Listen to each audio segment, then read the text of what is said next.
we're going to go ahead and get started with the kind of recap of where we've been for the last couple of weeks, especially for those of y'all that haven't been with us, and where we're kind of going and why Mr. John, aka Shoes, is here to join us today. So for those of y'all that haven't been with us for the last couple of weeks, what we started to do was march down this journey, this roadway to achieving a one-page plan that would capture everything in its essence that we think or believe is what needs to happen to be successful. We talk about success simply being getting what you want, right? So for 2024 to be successful, what do we have to have? What do we have to know? We have to know what we want. And sometimes that's hard to figure out. The way that we got to where we have ended up as of last week is we first went back, and we went back in time 10 years ago, and we asked ourselves, what did life look like 10 years ago? Then we came back to present, and we said, are we any different than we were 10 years ago? How much has changed from where we were 10 years ago to now in all of those categories? And what we found was, does anybody remember that did it? How different are we today than we were 10 years ago? Vastly different, right? We put on our thinking caps and we got situated and we journaled about what life needed to look like in 10 years from now for us to be living the most extraordinary life possible. Then we took some time to write letters from our current self to our future self. And then we wrote letters from our future self back to our current self. And it was a great, fun exercise. If you haven't done it, I invite you to still do it, because it's in that thinking time that you begin to see some things emerge. We went through that 10-year journey, that 10-year vision, and we pulled out the three most important topics that we could find, the things that we spent a lot of time saying what needed to happen in 10 years from now for it to be successful. And we brought them back and we began to make our one-page plan. We called it the GPS, which stood for one goal, three priorities, and then we had up to 5 strategies for each one of the priorities, and the priorities were prioritized. But for those of y'all that were here, y'all gave feedback that said it really went well because of the group interaction.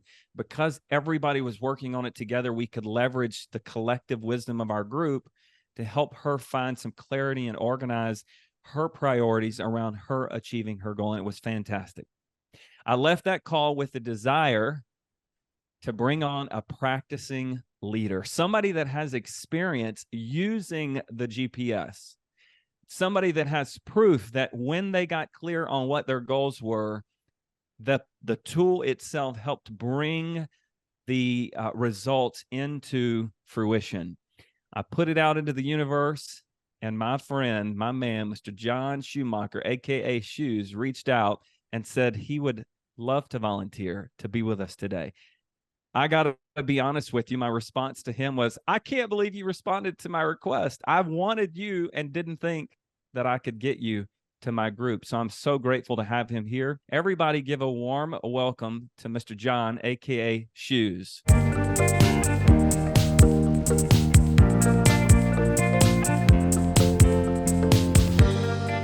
With that being said, Mr. John, will you just give us a brief introduction of where you're coming from, your experience with the GPS, and maybe how we found each other through the One Thing world, and then we'll get started. Brief is something I always have a problem with, Wyatt, but I'll do my best. Hey, everybody, I'm thrilled to be here, and I mean that. I love being in the middle of people that are committed to transforming and transcending themselves and their circumstances. I've been a searcher myself, and the reason that I teach and coach some of the principles around the One Thing is just that they've worked well for me. And I came to Keller Williams Real Estate about 10 or 12 years ago from the outside. I was brought in as a regional director, which was unusual. And, as I'll share with you in a little bit, my early efforts doing things the way I'd always done them weren't all that stellar. And then for a number of reasons, I was exposed to the one thing, just made a decision that I was going to try it. And my results in my life changed dramatically along the way. I met Wyatt because we were both kind of in similar places. We'd experienced the one thing and wanted to jump into the deep end of the pool. And there we found ourselves together in a one thing certification class. And it was clear that Wyatt was the sharpest person in the class. And so when he reached out, I knew that you guys were in good hands and that I was going to be in a group of high achieving folks. So that's how we met. That's how I'm here. I There's a little appreciate more to that. this story. Yep, I appreciate that. And what I wanted to highlight is that John and I were both at the very first goal setting retreat that Jay Papazan and Jeff Woods hosted, but we didn't know that. And then we went back for the second time. And at the second retreat, just a year later, Mr. John is on the panel, I think with your wife, Carol, at the time, right? I don't know if y'all both were at that one or at this. Yep, you nailed it. You're correct. And so the reason he was there is because Jeff wanted to pull him on stage to say, hey, what we're talking about works. What we're talking about works. And then I think as the story goes, even John had read the one thing and thought it was a good book. And he already knew all of that. But it was the second time that he read the book that it really clicked and that he started to apply it. You take that application with the community that we found ourselves in with the one thing, and you get exponential results. So talk to us about that, Mr. John, and your first experience with that year and the results that just using a one-page tool, it's really not that complicated. It's just one-page tool, but something about the format of it and then creating a relationship with your goals. What has it helped you achieve? Permission to ramble a little bit? Yes, absolutely. So I came to Keller Williams from outside.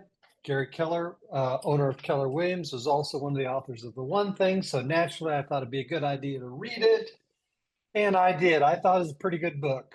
And I thought that I knew most of it. So I continued to lead and organize myself the way I always had, which was typically I'm a 8.5 by 11 yellow pad old school guy, and my idea of a successful day or week or career was putting as many things as I could think of on my to-do list and doing whatever I had to do to knock off as many of those things as I could. And if that meant going in early and making the coffee and skipping lunch and staying there all day and going home at 8 o'clock at night with all 36 crossed off, that was success.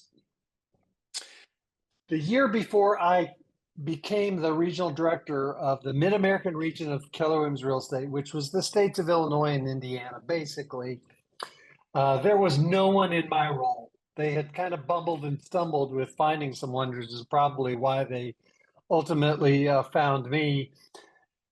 That region, despite their very best efforts, was 13 real estate agents larger than the year before, meaning they had a net growth of 13 real estate agents. Now, this is out of a collection of about 3,500 agents. Wow. So basically, they weren't growing at all. So I threw myself in, and I was going to baseball games, kissing babies, visiting offices, putting together PowerPoints. I was going far and wide to get into offices, let people know I cared, that I was there. I worked hard. People liked me. And at the end of the year, I sat down with the CEO of Keller Williams and we totaled up my success. And with my very best entrepreneurial efforts, the Mid-American region under my first full year grew by a net increase of 13 sales associates. The exact same results as when no one was in my role. And clearly people liked me and I worked hard and I had a great attitude, but I was not hired for my attitude or my efforts. I was hired for results. And I went to Colorado to set goals for the next year. And that's where I first learned the GPS tool. In fact, I learned it in a slightly different way where, you arrive at one goal that's measurable and specific as possible and big, and the priorities are maybe three different ways that you might get to it, and to determine specific actionable, strategies underneath each. The guy that taught me this had a little bit of a different twist in that he suggested when I brought him my GPS that each of the priorities in and amongst themselves would lead to accomplishment of the goal. So that I had basically a 300% chance if I had followed through on my priorities, that I had a 300% chance of succeeding. So I thought, you know what? I better go back and take a look at this one thing book again. And this time I read it like a student, not like someone that was looking for the management flavor of the month. And I thought this book was written just for me. So, I mean, there were a few key concepts, this notion of thinking big, which I was really good at, but going small and not relying on willpower, which I was not good at either of those. 80-20 is a law, not a suggestion. There's always a few things, no matter what it is, they're going to make a bigger difference in getting the results that I wanted. You heard me say I scurried around the countryside like a chicken with my head cut off, and that's because I didn't realize success is sequential, not simultaneous, and that I could accomplish whatever I wanted, but just not all at the same time.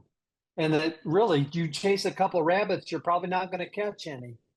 And you chase one, there's a really good chance that you will.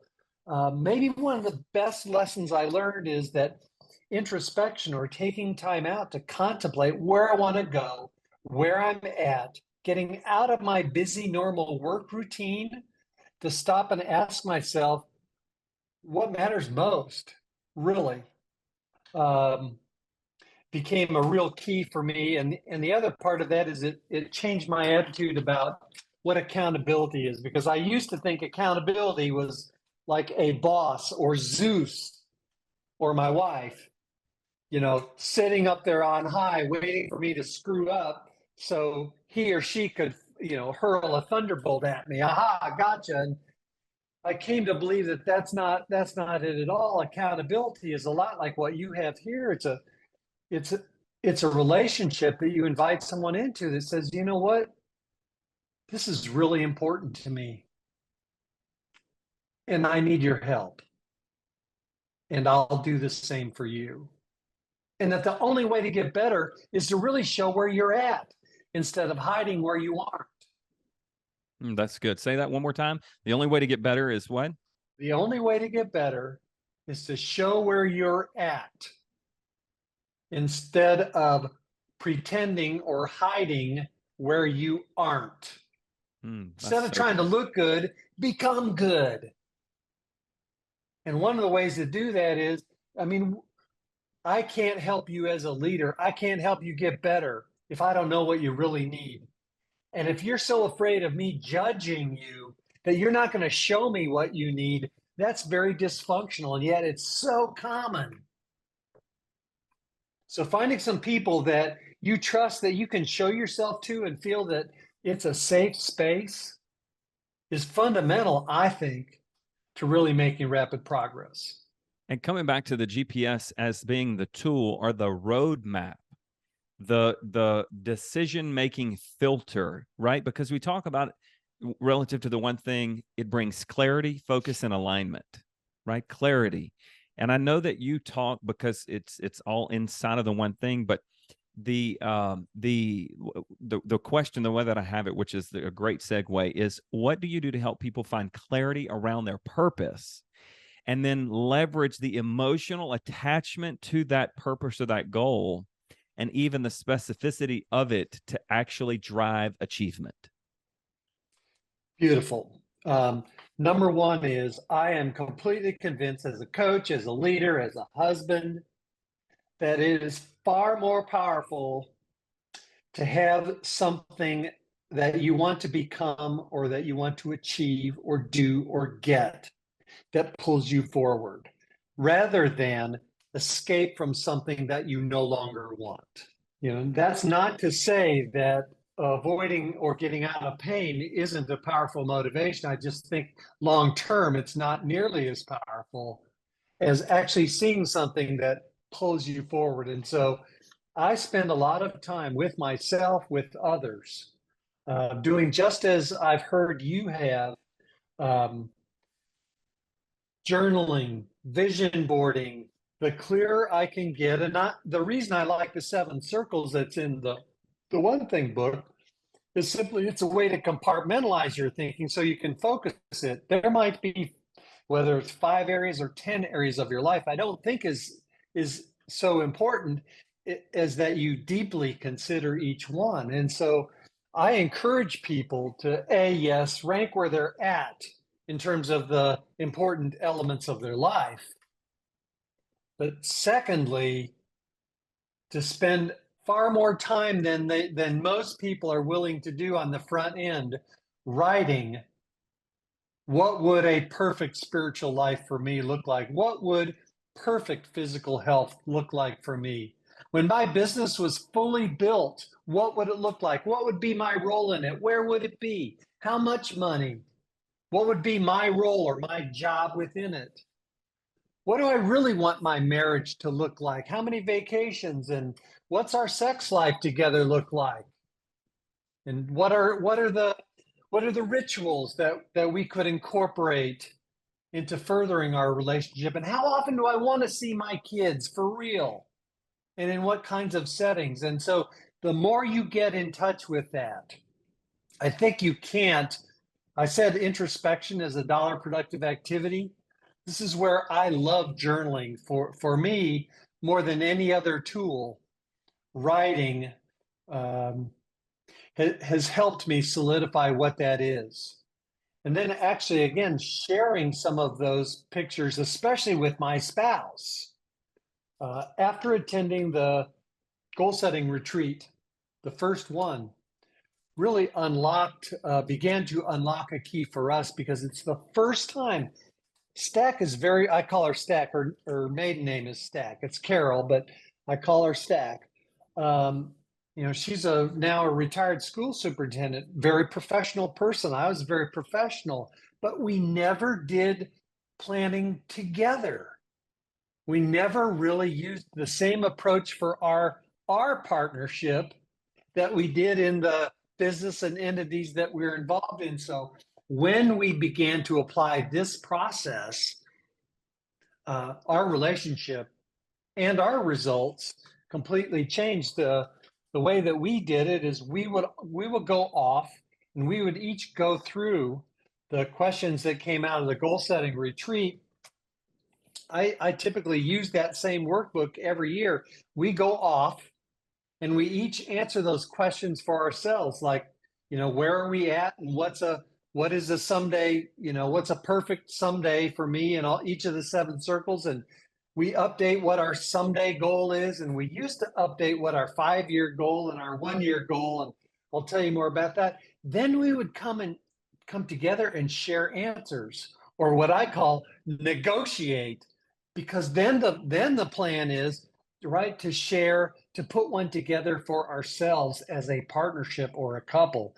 And I'm here to tell you that these principles work even better on the personal side in a personal relationship as they do on the business side in a business kind of relationship.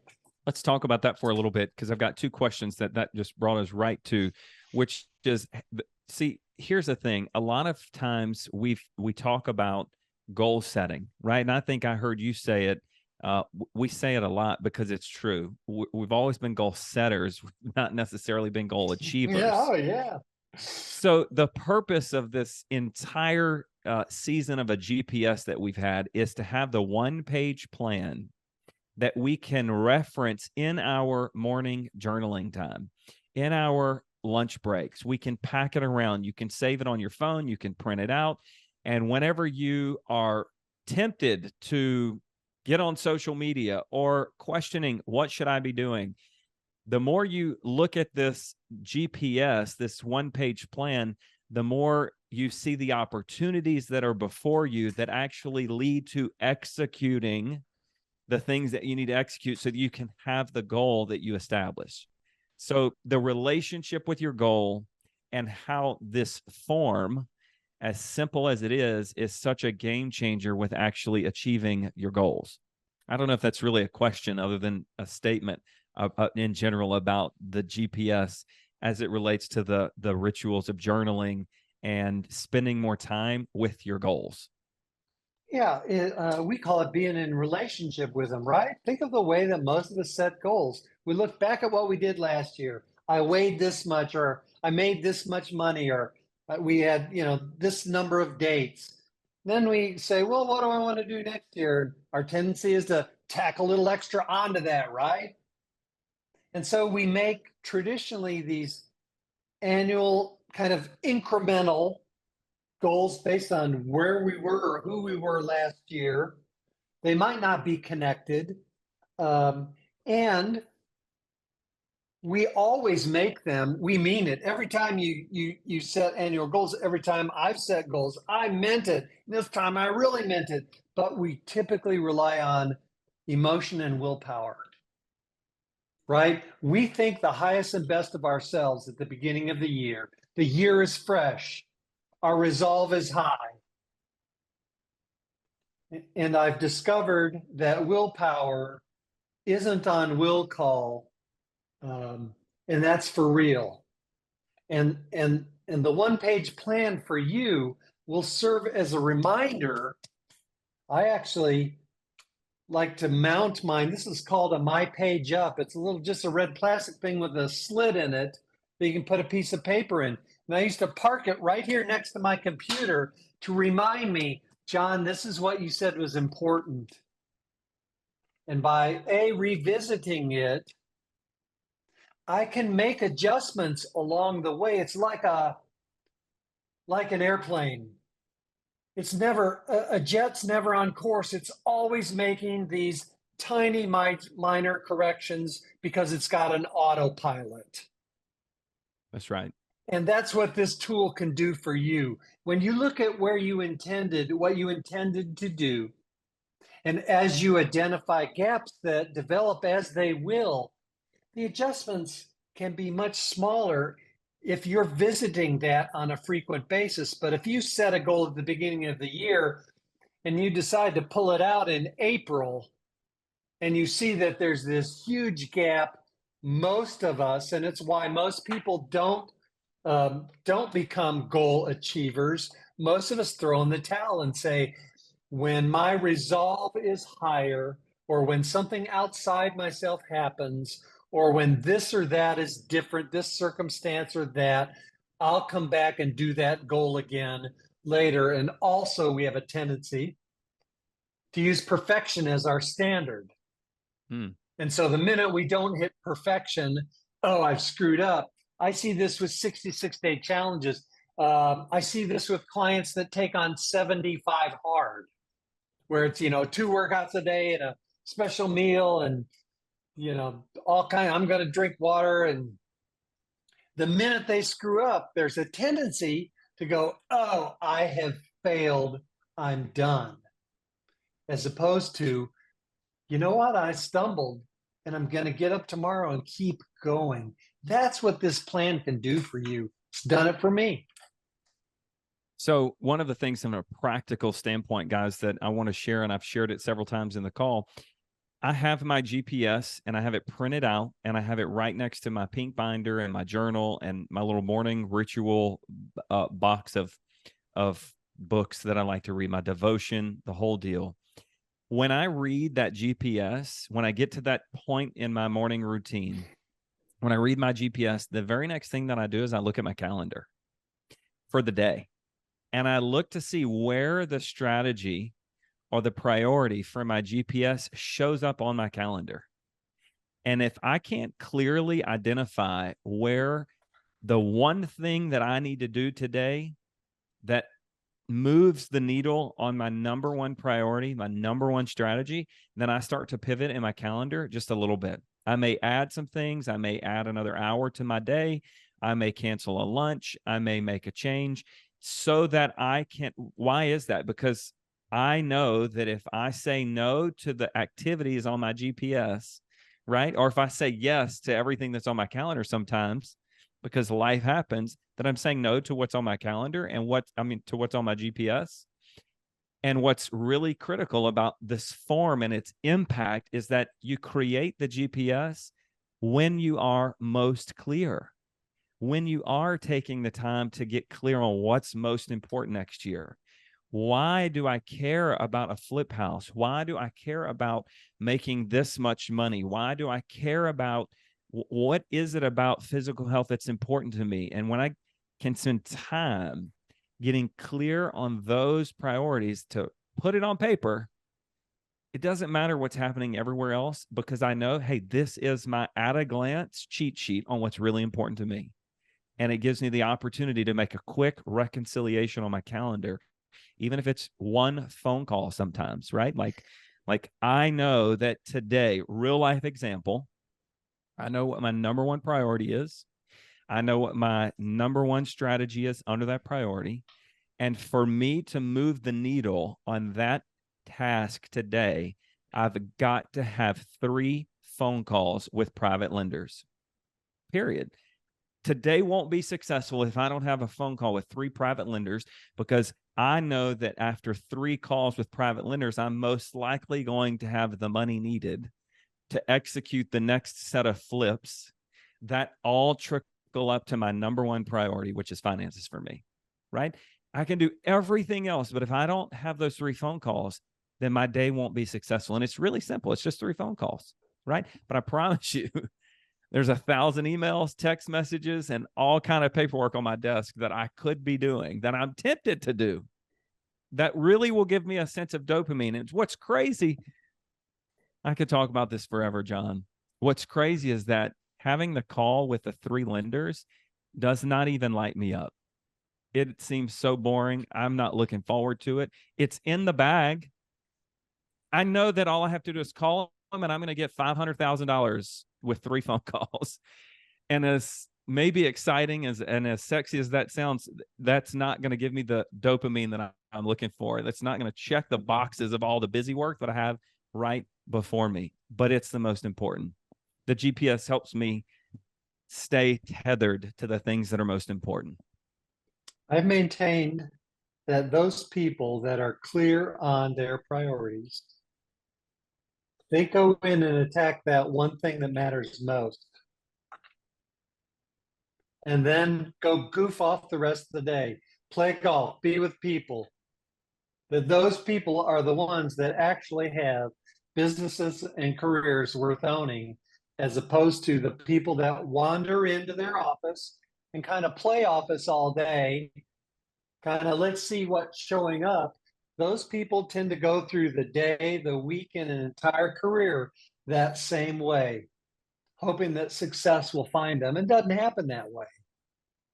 So it is not, the goal is not to turn myself or you into automatons where every hour of every day is programmed. That would really be boring, and that's not my definition of a big life. But if I can win my day by noon, do the thing or things that matter most, and then my willpower gets particularly weak or the golf course looks particularly green, it's okay. I'm making progress. That's right. That's right. I wanted to make sure that I inserted this this passion that I have for the one thing into today's call. Bronnie Ware, hospice nurse. Some of you have heard it. Maybe some of you haven't. She interviewed her patients, which her patients as a hospice nurse were people that were given their death sentence. They were at the end of their life. She interviewed them and asked them if they had any regrets. And she charted their answers for 5 years, all of her patients. And then she documented what their number one regret were. She really documented what their top regrets were, right? Their number one regret is they wished they'd had the courage to live the life they really wanted instead of the life they thought others expected them to live. And the psychology behind that and how it's linked to a GPS is so, like, I see that crystal clear. The reason that we say yes to text messages and emails is because we don't want to let people down. We have all these thoughts in our brain, and this little drunk monkey that's sitting on our shoulder that's telling us, hey, if you don't respond to all this service, then you're not going to have the sales, you're not going to have the reputation that you really want. But the reality is that a lot of times people are trying to solve their fires by you putting them in your inbox, right? Like somebody said the other day, if you don't have a plan for your day, the first set of people you see are going to give you their plan, right? And so what is it about living into other people's expectations for us and waking up and automatically getting on the hamster wheel of solving everybody else's problem before we do the most important activity that we've previously determined moves the needle for us the most, right? I mean, my biggest fear, which is why I do all of this, because I got a lot to learn. My biggest fear is getting to the end of my rope, right? The end of my life and having regret. So staying true to what I really can achieve, the impact that I really want to have, is so important to me that having the GPS and the tools behind the one thing, it's what helps me move the needle, right? It's there. One of those other regrets that Bronnie Ware found is that they wish they'd just worked less and had more time with the people they love the most. Another one is they wish they'd let themselves be a little more happy. How important is it, right, that we're all self-employed, most of us on the call, entrepreneurs. We did this to fill a void, and yet we end up being trapped because of the results that we're seeking. So finding clarity on what that goal is for next year is probably one of the most important things that you could do for your career, right? Your family, the key relationships, all the people that you are involved with, so that you can stay the course and know what is important as you face each day that really moves the needle. I have got to piggyback on that. 3 years ago, Stack and I were scheduled to attend the third One Thing Goal Setting Couples Retreat. And I had developed COVID and had to miss it. So a few weeks later, Carol and I booked a week at an Airbnb. It was a loft in downtown Asheville. And we've done this a couple of times where we've gone away, gotten outside of our normal work routine, and kind of compared notes where we've been and form our own plan for the following year. Now, I had just finished the last 4 years in a row. My region, when I joined it, we were number 31 out of 32 regions in Keller Williams for growth and profitability. In the last 4 years in a row up to Asheville, our region had led all in Keller Williams in terms of increased royalty 4 years in a row. We've gone from worst to first. And I had integrated the tools of the one thing amongst my leadership team. We were striving. People were noticing. So Stack and I sat down, and as a part of this process, I always revisit my values. And backing up, reconsidering my values at the time, I said the three most important things to me were serenity. Now, I happen to be in the recovering community. I haven't had to have a drink for 35 years. So knowing what, my life was like before I made that decision, right? I don't ever want to go back there. So being in the middle of peaceful surroundings and having a peaceful soul myself is really important to me. Second was connection. And when I moved to Chicago to take on this adventure from Champaign, Illinois, I left a lot of friendships and places behind, including my family. Whenever you're experiencing great success, you're often out of balance. You're often out at the edges, of your capabilities. I don't believe necessarily in pure balance. That's just how things were. So in considering what was important to me and where I was at, I was in an increasingly nutty environment and a nutty time, right? And I'd left my friends and family behind, and I was sitting behind a desk. The third one was health. So for me, it was serenity. Second was connection. Third was health. So Stack and I sat down, and we're talking about the things that matter most to us, and I'm putting some plans together for this. And Carol looks at me. We were talking about someday goals and moving to 5 years. She looked at me across the table, coffee, said, I'm 68 years old. Why can't our someday be next year? And I thought for a minute. We had all the money that we needed. It was really a decision. And I said, you're right. And I'll tell you what happened is we put a plan together that we shared with Keller Williams senior executives. And a year later, I stepped out of my corporate role. I sold my real estate offices in Chicago. I was making more money than I had ever made. And we moved back to Champaign, Illinois, my hometown. It was the last day in Nashville. I looked at Carol and I said, you're going to think this is crazy, but I think it's time to go home. And Carol looked at me. She had followed me to Chicago. That was she looked at me and said, I've been waiting 12 years to hear you say that. Moved back to Champaign. I moved into a coaching and teaching, a mentoring role. I moved my aging parents here, put them in assisted living, moved her 94-year-old mother here in memory care, reconnected with friends and family and institutions in my hometown that I'd left behind. I'm fitter than I've ever been. And I'm telling you right now, I'm living the life of my dreams. And my wife would say the same thing. I'm living exactly the life that one day I envisioned. Golf is important to me again, and I pursue it with a great passion. My reading is important, and I pursue it with a great passion. I only work with those people that I want to, doing what I want to. I come and go as I please, and it's not all books and vacations. Taking care of aging family members. I lost a brother a year ago to cancer, but life is a specific choice as I envisioned it, as we envisioned it 3 years ago. This is our second year of actually living it. And I'm telling you, there's nothing better. I was living out somebody else's script, or what I call the striving time in my life, taking time out to consider what's important to you may send you in a different direction. And if it's actually yours, then bravo, go there. Because you can build a plan to any goal that you have. I say it's actually got to be yours.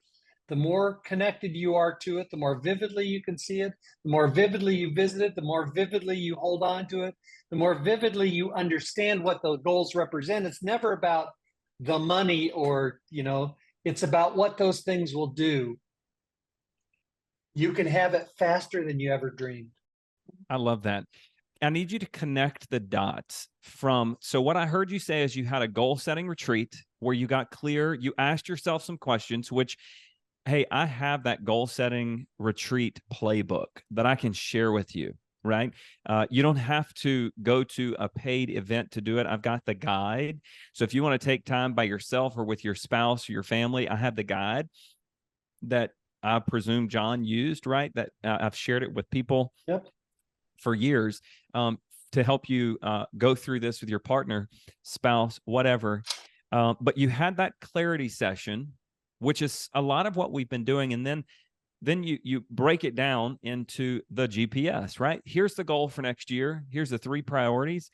And what you have the freedom to do is make that GPS part of a 10-year plan, part of a 5-year plan, part of a 30-year plan. What we've been trying to do for the last couple of weeks is just say, what's next year like? Because we're via Zoom, we're meeting 1 hour a week, and it's challenging I know, because I get to experience it with y'all, to really figure out or to dream about what what success looks like in 30 years from now. So we just sort of collapsed that time frame and said, okay, hey, what's next year need to look like to be successful? What are the 3 priorities? When I do dream 10 years from now, what's happening? What are those 3 things? What progress do I need to make next year to know that when I make progress next year on those 3 priorities, that I'm on my way to that vision in 10 years? And then having that page, that 1-page plan to spend time with, to stack it or to set it up on your desk, put it in your folder, your binder, take a picture of it, review it.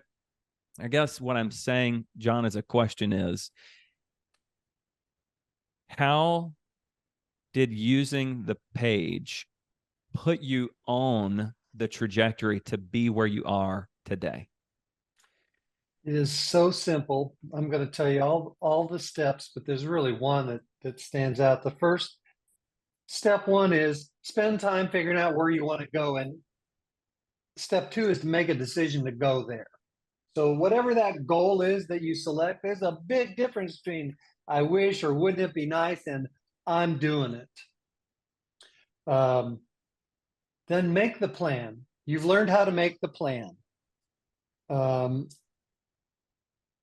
me, inviting accountability in the form of another person is necessary for almost all the things that I want to progress in, whether that's a coach, a partner, a peer, so that what I want isn't a secret. And the real key for me is to visit that plan. My recommendation is somewhere between Friday afternoon and Monday morning in a traditional kind of business week. Take a structured time out to visit your plan and ask yourself the very simple questions. What were my goals last week? And what were my results? And based on that, what do I need to accomplish next week? And maybe add what resources or learnings or people do I need to introduce into the mix? If you simply stop on a weekly basis and ask yourself, what do I need to get done by the end of this week for me to be able to say I'm on track? I don't care what form you use. That's the magic.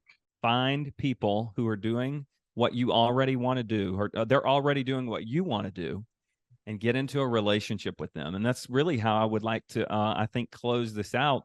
The GPS is a tool, and it's a tool within a system. And the system that has been developed is model-based. They didn't just make this up. They went out and they interviewed people that were experiencing extraordinary success. And the more books I read, the more podcasts I listen to, the more I see the same story behind in the background, because it's the way God made it work, right? It's the psychology of success. And part of that model is the format varies, but it's really around finding clarity around your purpose so that you can then prioritize what you do, because it's in priorities that productivity happens. And productivity hasn't maybe an institutional word, but it is whatever results, right? Productivity just means getting the results and the output that you want. So are you productive in your physical health? Are you productive in your key relationships? Are you productive in your spiritual life, your business, job, finances, any of the categories that are most important to you? Are you productive? And how do you know if you're productive? Where did you want to be? Where did you end up? Is there a gap? What can you do to change that? And that's what this community really is about, in terms of not just the format, the GPS, but the opportunity, almost like a forcing function. Every week, the members of MMC show up and we hear content and we do work, even on the days that we often don't feel like it. But nonetheless, once we finish with the calls, we're always inspired, motivated to then take the action, because behavior precedes motivation. Mr. John, thank you so much. Man, it's always fun and exciting and energizing to get to connect with you.